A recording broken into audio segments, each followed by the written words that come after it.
Welcome to you too. Can I just first ask, what is this event, and what are we going to be seeing the next couple of days here in D.C.? You know, we had received so much interest over a period of time in this sort of youth black conservative movement, and it felt like we really wanted to harness the power and the opportunity and invite everyone to D.C., first and foremost, to bring them to conservative ideas. A major hurdle that the black community faces is not having the resources to get to different ideas and sort of being locked inside of a bubble. And having them listen to speakers that they perhaps haven't heard before, Dr. Ben Carson, Larry Elder, people who are routinely mocked in our community.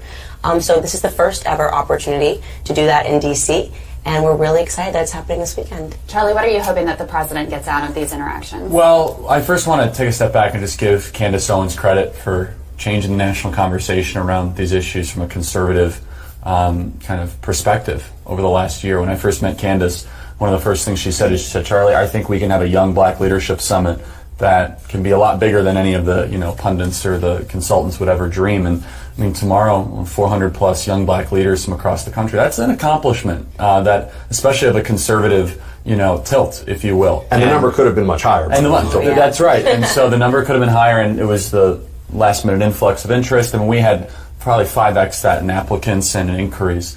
But what Candace Owens and our urban engagement director, Brandon Tatum, have done at Turning Point USA to really garner more interest amongst the black community for conservative values, I think it's worth having the conversation, and it's something that, given all the recent news and attention around these issues, I think is something that will be quite interesting tomorrow. Candace, there's obviously a bit of skepticism. As long as I've been in the game of conservative politics, as long as I've been a conservative, which is probably about sophomore year of high school, there have been conversations about how do conservatives win over more of the black community. There have been some prominent leaders. You mentioned Dr. Ben Carson, others who have come forward and have tried to get this conversation going. What are you seeing that's different now, really? Like, why is it? I mean, to Charlie's point, he's saying that you've changed the conversation. How and why is the conversation different? It's funny that you say that, because I was able to meet with Dr. Ben Carson early on this year, and we spoke about that. Like, what are the differences? Why are people paying a little more attention now? And I think that, and to his credit, in the past, the conversation was almost so intellectual that it was hard for people to digest and process and to understand. And because the left had won the culture war, it was easy for them to mock them, to see a skit where perhaps Dr. Ben Carson or Dr. Condoleezza Rice are being mocked.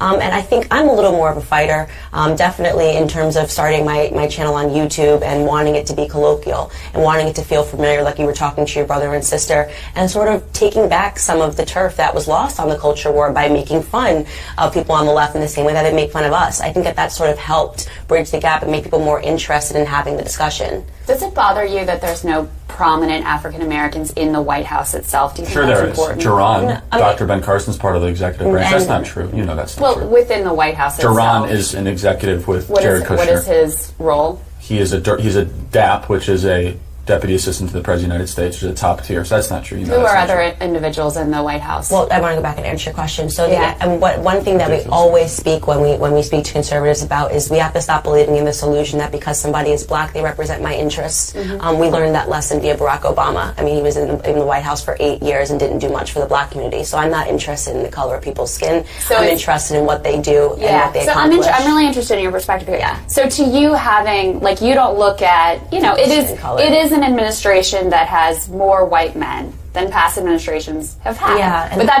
doesn't bother you. You don't think that diversity is important? No, not at all. I think that we have to stop believing that diversity is the color of people's skin, because if you have, like, the Black Caucus, for example, which didn't stand up and applaud when Trump announced that we had the lowest ever unemployment in the black community, that's concerning to me. So a big part of the conversation that we open is in making people understand that's an illusion that the left has sold, that somehow because somebody matches my skin color, because somebody matches my gender, they have my best interests at heart, and that is completely fallacious. I have to ask about Kanye. You two have been seen, photographed with, spend time with Kanye.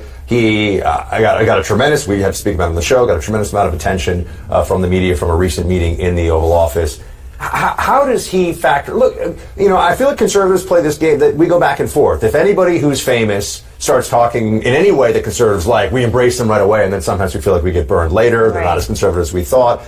Kanye has such a huge megaphone. He's obviously somewhat of a controversial figure as well, based on what he said in the past. Charlie, just to start with you, how does he play into all this other than, I mean, I want to hear from both of you on this, but how does he play into all this other than just getting a lot of attention? You know what I mean? How is he changing the conversation? I'll be the first one to admit, I mean, I was your typical macroeconomic loving kind of conservative individual that wasn't part of the culture that, you know. You got a high paperback in your bag. I know what I mean. Like, I became a conservative based on reading Frida Choose and Ludwig von Mises.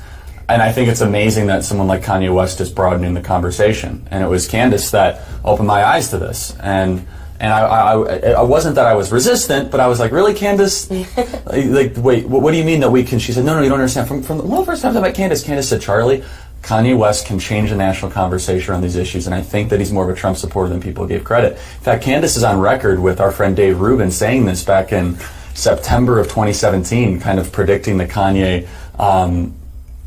movement, I guess you could say. the Kanye movement. Yeah. I'm going to use that word, and I think that's true. I've sort of followed Kanye's career for a very long time, so when I was asked that question of who I admire, I said Kanye West, because he's always been, long before Donald Trump came down the escalator, it was Kanye West that's been the battering ram against political correctness, and I knew that someone with his personality wasn't going to be able to exist comfortably on the left anymore, because we are now being told what to think, how we have to think, who we have to love, who we have to hate, and that's not comfortable for anybody that's an artist, and their stranglehold on culture is really what Kanye is sort of taking a stab at. Now, I want to be clear, based off of my conversations with him, he's not a Republican, you know, and I think that that's an important thing to distinguish and to make clear, distinction to make, because in many ways I've said I'm not a Republican either, but he is a free thinker, and he values ideas, and unfortunately, if you believe in the ability to think and to have a dialogue, that is a position that's on the right today. So, Candace, I do want to ask you about news of the day. Obviously, we have all these explosive devices that have been sent to prominent critics of this administration. Right.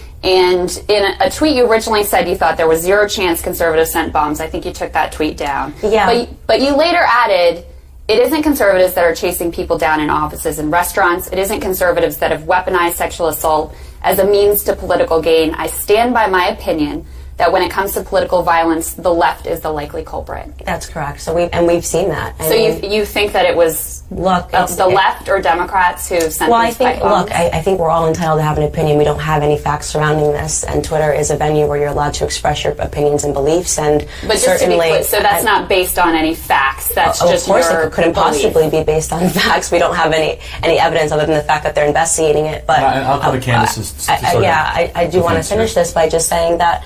It is my belief, when you take a look at the conversation, the things that have gone on and the increasing violence that's gone on, it has purely been a leftist tactic to stall things, delay the administration, and to fearmonger. So, as a matter of opinion, I do believe that when we get to the resolution, the bottom of this, and we do have facts, we're going to say that this is orchestrated by the left, but by no means is that opinion rooted in any proof, because we don't have anything yet to go off of. I could certainly point to Charlottesville, I could point to other acts that happened, I could point to Dylan Roof. I mean, there's certainly acts of violence that have come from that. But do you see how far back you have to go to do that? Charlottesville? That's literally starting at the beginning of his administration. Look at all of the things that have gone on. I don't want to have this debate, because ugliness can come from both sides. No, I'm just saying that you brought it up. But I do want to ask you, though. Just answering the question. I mean, you've got a big platform. I do. Right?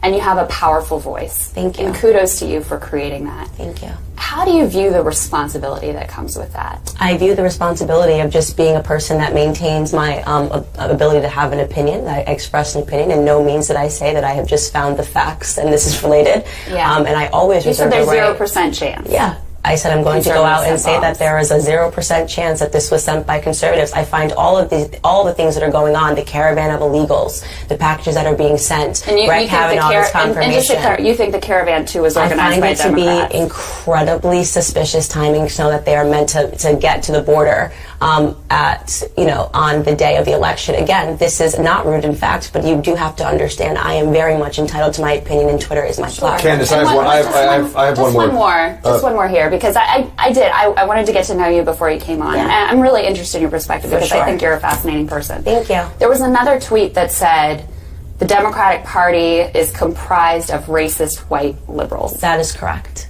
Am I a racist white liberal? Well, let's go back. And let's say, I will say this, that many people in the party are not aware of their own racism. Let's go back to an early part of this conversation where you said to me, are you concerned about the color in the White House? Why would you ask me that question? because you speak about black issues. No, but why would you ask me? But let's get to really the nucleus of this. Why did you ask me that question today? Because why did you feel that I needed to be concerned about that? Because you're bringing a whole group of young African American leaders to the White House. Okay, so this is something that I talk about often, is that in many ways white liberals don't realize that you put on that the racism and the conversations that we have. So you're saying I'm a racist. You haven't let me finish my statement. You keep cutting me off. Go ahead. Okay? The emphasis that you place is always on having a discussion about race. Okay? You guys are insistent on having a conversation about race and telling us that we should see, and implying that we should see race everywhere, and I don't agree with that. If you don't look at me according to the color of my skin, you would simply ask me how I thought that Trump was doing as a president. But instead, you try to drum up a conversation that's surrounded by race by asking me, are there enough black people in the White House? You're bringing a whole group of young black leaders to the White House. Color, I don't. That's something that's important to you. But why are you talking about? Then why make it that you're going to bring young black leaders to the White House? I mean, this is sort of absurd. Because the media, this is absurd. You're bringing this group to the White House. It's not absurd. I'm making perfect sense. I just want to be clear. Yeah. I just want to be clear. I'm trying to be extremely clear with you. I know. Bringing the black conservatives to the White House. You view me as a racist white I think liberal. that you're not. First off, you put those words in my mouth, and you keep saying it. So I'm not. I said that the Democrat Party is comprised of racist white liberals. Is every person in the party racist? No, but you're not aware of the fact that you put these racist tones out into the media. This is why we have to bring the black conservatives to the president, because you create a narrative when you're on TV like you did today. Are you comfortable with I'm going to have you on radio later because I have questions for you as well. But we actually have to get out of the segment now. Do you think that language is helpful, though? I mean, just in terms of the national conversation. I could ask you, do you think it's helpful to ask me, just because I'm a black woman, if I'm comfortable with the amount of color that's on the administration? Do you think that that's helpful? I think it's helpful and interesting to know your perspective. It's not. It's you just trying to create an undertone that Donald Trump is racist, and it's wrong. Yeah. Okay. That to me is the reason why. Listen, no. I just want to say, you're looking at me on the basis of my skin color and making a bunch of, and making a bunch of deductions. I did not. You said that. You can run the tape back. I want to say, look, here's what I want to say. You quoted a tweet and then you made it about I you. appreciate. You were not added, but you were not added in that tweet. So do not say that I called you that, because that's dishonest. And we are on, TV. So you can run. Racist. Okay, so I did not call you a racist. You're using the typical leftist tactic of trying to make yourself a victim, which is not what I will accept. Hold on. No, but we're actually well beyond time. Well, she's making herself a victim and pretending that I came here and called her a racist. So this is a typical leftist tactic. That we not demonize our opponents. And I think it's important that you not demonize my president. And one thing that I try very hard to do is to criticize the policies and criticize people who are in positions of power. And I'm not sure how you were doing that by pointing out the color in the administration. But not to criticize the people who support the president. You literally spoke That's something I try very hard to do. But you're not doing a very good job of it. And I think it's really important. I think it's really important that you be aware that just because I'm a black woman,